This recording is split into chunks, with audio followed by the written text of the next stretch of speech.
Well, he says, you know, it's written all over your face. You're afraid of going to a seance. But he says, I know you. He says, you're going to come. And then he started to tell me how brave I was when I was aboard ship, you know, different things. He says, you're not the same man, you're changed. You're chicken. That's all I needed to hear. I said, when do we go to a seance? So one Saturday evening, we were in the place. It was our first time. Very beautiful place, a medium. There was a lady. She had a gorgeous new home in Montreal. And there were about 20 invited guests there. I wish I was one of them. And she communicated with the spirits for different people there. And they were telling them what the spirit said. One man said, I would like to talk to my friend that died 6 months ago. But I don't want him to appear. Just want to talk to him. Because he says, I don't trust you talking to my friend for me. So the medium says, let me inquire of the spirit. Yeah, the spirit will talk with you. And that big masculine voice was heard in the place. It says, hi Frank, it's nice of you to ask for me to talk with you. And they had a little chat. And after it was over, Frank says, this is the greatest thing on earth, to be able to talk with the spirits of the dead. Then the medium said, we have a very special surprise tonight for you people. A spirit will manifest itself openly here in a few minutes. And it's like a big gust of wind hit the building. And right through the wall. Now the lights weren't terribly bright, but they were like living room lights.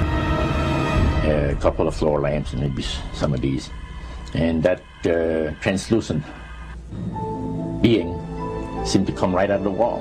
How did you feel right at that moment? It's almost like my heart stopped a little bit. You know, very weird feeling. So it was a lady in a beautiful evening gown, swirling. And she said to Mary, my dear sister, you are so wonderful to have asked for me. And Mary fainted and fell right off her chair on the floor. And a couple of guys jumped up and picked her up, and spirit gone. And that was the beginning of it. That's how you got into it. Yeah, that's the way I got into it. After a while, you see, there's something interesting about the human mind. You can adjust to an awful lot of stuff. You can adjust to a lot of things that would terrify you to begin with. After a while, they become common and ordinary. So you mean contact with the supernatural can become commonplace and ordinary and doesn't bother anybody? Yeah. In other words, the more that you do it, you're not uncomfortable. That's right. It's just not an uneasy feeling. Yeah. So how did you feel about it? Then I got into a secret society that worshiped the spirits, you see. Well, now how is that different from the seance, Roger? It happens that the seance are not involving in many ways. But when you get into a secret society of spirit worshippers, then, and especially when you're invited there by the direction of the higher-ups in the spirit world, you never get out of there alive. And this is exactly what my friend and I were up against. We didn't know anything about it. And there was a very, very popular big band leader. Jazz musician? Band, yeah, very famous. And one night we went to one of these seances, and he was with his wife. So Roger, you're at this restaurant. What happened? We sat there, and we had our favorite alcoholic beverages, you know. And as we talked,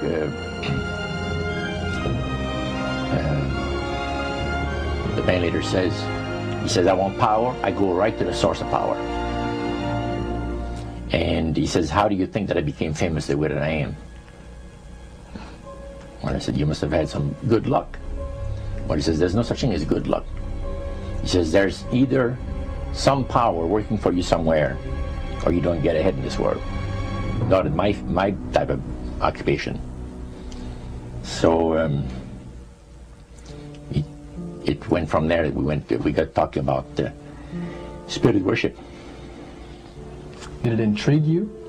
Or did it make you want to find out more about what exactly he was talking about? Yeah. So he said the supposed spirits of the dead that you're talking with are demon spirits. They're fallen angels. They're beautiful beings. Just set it out, just like that. Oh yeah. It didn't make you uneasy when he said they were Well, just it shocked you a little bit, you know, something that you first hear mentioned to you. He said, you guys have got a great future ahead of you. Because we've been told, the high priest of our society, secret society, has been told that the master has very special plans for you two. Now, what did he mean by the master? Satan. And we were interested to hear more about it. And he told us, he says, look, we worship spirits. We worship Lucifer and all his angels. They're just as beautiful as they did before they were cast out of heaven. He says there was a misunderstanding in the whole thing. He says among the inhabitants of the galaxies. And he says our master was misunderstood. And God did not bear with him like he does with people that make mistakes today. So we're in a warfare, good against evil. And we happen to be the evil ones, but we're not that bad. He says, I look at this business between the forces of good and evil. He says, you believe in one person believes in God, and everyone believes in Lucifer. It's like politics. So the great controversy is real. And you've heard someone talk about it that's on the other side. And to these people, they are sold to the fact that Christ will not return to this planet with power and great glory. He's going to abdicate all claims to the planet, because the high priest once said that Christ will abdicate all claims to the planet because he knows that it is lawfully and rightfully Satan's. And at that time, he says, so the priest says, well now, he says, for those of you that are new, let me tell you that this is the most feasible way, he says, to please the spirits. It's to deride Christ and his people, you know, and his church and all that. So they sing out of Christian hymnals. They didn't sing Christian words to the hymns, however. Well, they changed a lot of them. Yeah. And not for it's the a good. It's a form of blasphemy. Yeah. Such as you see today in the rock music world. You see the entertainers, they have these crosses. The ladies got earrings, crosses. The guys got crosses. This is a form of blasphemy, a form of deriding Christ. You see. Spirits cause the people to do that, to find pleasure in wearing this type of emblem, which is the cross is the emblem of the crucifixion of Christ for the Christians. Better to reign in hell than serve in heaven, is that it? Why not? I'm here on the ground with my nose in it since the whole thing began. I've nurtured every sensation man has been inspired to have. I cared about what he wanted, and I never judged him. Why? Because I never rejected him, in spite of all his imperfections. I'm a fan of man! I'm a humanist. Maybe the last humanist. Who, in their right mind, Kevin, could possibly deny the 20th century was entirely mine?